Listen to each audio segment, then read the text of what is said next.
Ganito ko pala ginawa guys yung ating pickled na cauliflower. Sobrang napakadali lang naman itong gawin guys kasi hindi mo na ito kailangang lutuin. Basta may cauliflower ka lang sa bahay guys, carrots, suka at saka asin ay makakagawa ka na nitong napakasarap na pickled or yung tinatawag namin dito na torso. So ayun na nga guys, bali gumamit ako dito ng isang buong cauliflower. At saka ang una ko palang ginawa dito guys ay of course hinugasan natin itong mabuti. Sa totoo lang guys, itong cauliflower na ito ay nabili to ng aking asawa noong nakaraang linggo pa. Kaya kung makikita ninyo guys, hindi na ito gaano ka-presko talaga. Kaya nakapag-decide ako na gagawin ko na lang itong torso guys kasi hindi ito masisira kahit ilang buwan mo pa itong i-stock sa bahay. At dito nga sinimulan ko na ang paggayat nitong ating carrots. So bali 2 carrots yung aking ginamit dito. Sa totoo lang guys, pwede ka talagang magdagdag dito ng cucumber or cabbage kung meron ka sa bahay. Dahil isa sa paborito kong torso guys ay cabbage or cucumber. At nung matapos ko nga itong ating carrots na magayat guys, ay inihanda na natin dito ang ating lagayan. At dito nga inumpisahan ko na ngang ilagay itong ating cauliflower at saka itong ating carrots. Para mas marami kang malagay dito guys, ay idasok na siya no, in Bisaya no, idasok-dasok lang na nimo para marami kang malagay. So pagkatapos mo malagay yung cauliflower, yung carrots naman. And then naglagay din pala ako dito ng kaunting nuhot guys. Hindi ko lang alam guys ha kung anong purpose sa nuhot guys kasi ito yung natutunan ko sa aking biyanan before.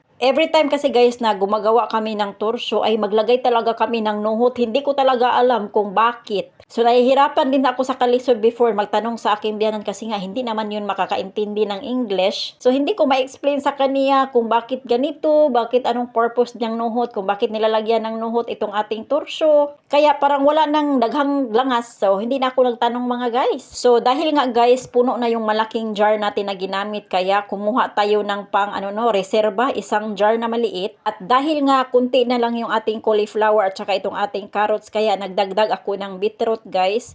Pangdagdag kulay na din ito guys. At pagkatapos nga naglagay ako ng 2 kutsara ng rock salt dito sa ating maliit na jar and then naglagay din ako ng 1 teaspoon of lemon tuzo. And then dito naman sa ating malaking jar guys ay naglagay ako dito ng 6 na kutsara ng rock salt. And then mga 2 teaspoons of lemon tuzo. And then sa vinegar naman guys, yung klase ng vinegar na ginamit ko dito ay grape vinegar. So bali dito sa ating maliit na jar ay naglagay lang ako dito ng 1 teacup ng vinegar. And then dito naman sa malaki guys ay naglagay ako dito ng 3 teacups ng grape vinegar. So, pwede din naman gumamit ka ng white vinegar guys. Wala namang problema kasi kadalasan ginagamit nila dito ay white vinegar naman talaga. And then next kong nilagay dito guys is yung tubig na malinis or yung tubig na iniinom natin ba, mainom. So, dapat bawat jar ay puno yan siya guys. Pagkatapos ay tinakpan ko ito ng mahigpit guys or maigi. Sobrang higpit talaga na walang hangin or singaw na makakapasok. And then gituwad ko lang na siya guys no para talaga ma-mix natin siya ng maayos ba or mabuti. Dahil nga tapos na ito guys, maghintay tayo ng 1 buwan guys bago natin ito buksan at tikman. O siya hanggang dito na lang. Salamat sa panonood. Bye-bye!